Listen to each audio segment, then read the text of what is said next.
enforcement on those offences that are related to drivers being distracted on the roads, in particular mobile phone type offences, and also seatbelt offences. Of the 56 people that have died on our roads in 2013, 37 of those who died should have been wearing seatbelts. Of the 37 that should have been wearing seatbelts, there were 10 that weren't. So almost certainly there are 10 people who have died this year because they did not take the second or two that is required to put their seatbelt on. In nearly all cases, these deaths were avoidable. It is important to understand that although police will be shifting their focus off other priorities to ensure that drivers are placing greater attention on their driving task, we can't be everywhere and we can't be responsible for the actions of every driver. All South Australian drivers are responsible for their own behaviour.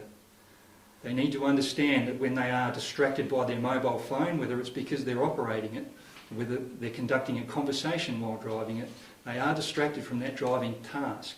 And this is contributing to the fatalities that are occurring on our roads.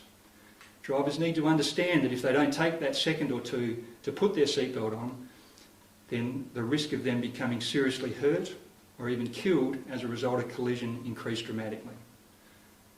South Australian road users need to change their culture.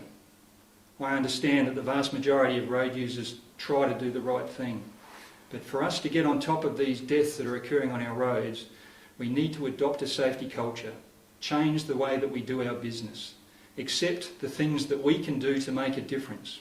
In situations such as these, people often ask, what is it that I can do to make a difference? What is it that I can do to stop people dying on our roads? It is very, very simple. Don't speed. Put your seatbelt on. Don't use your mobile phone while you are driving. They are very simple things that people can do to contribute to this horrible road toll that's occurring this year. You specifically mentioned 10 incidents attributed to seatbelts. Are you able to say how many were attributed to mobile phones? Yes, it's very, very difficult to, when we conduct an investigation in relation to a fatality, to determine whether a mobile phone was a contributing factor. The technology is ahead of our capacity to conduct an investigation.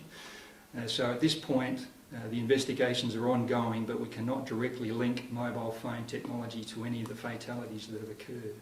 And I know this is often a question that is asked. Similar to speeding though, it should just be clear common sense that if you are either distracted by looking down at your mobile phone, if you are taking your hands off the wheel to text, if you are trying to avoid detection by placing the phone down in your lap so your vision is down in your lap, then your chances of being involved in a collision are much greater. So what will police be looking for as part of this list specifically? Seatbelt offences and mobile phone offences will be the primary focus. There are other offences that relate to distraction or inattention, such as due care or having proper control of your vehicle. So we have all seen on occasion things like people consuming their breakfast as they drive to work, putting their makeup on as they drive down the road. They are all things that contribute to distraction and also are subject to offences of due care or failing to control your vehicle. Will this operation be statewide? Can you run us through where it will be, how long it will go for? The operation will certainly be statewide. It's another important point, if I can make, is that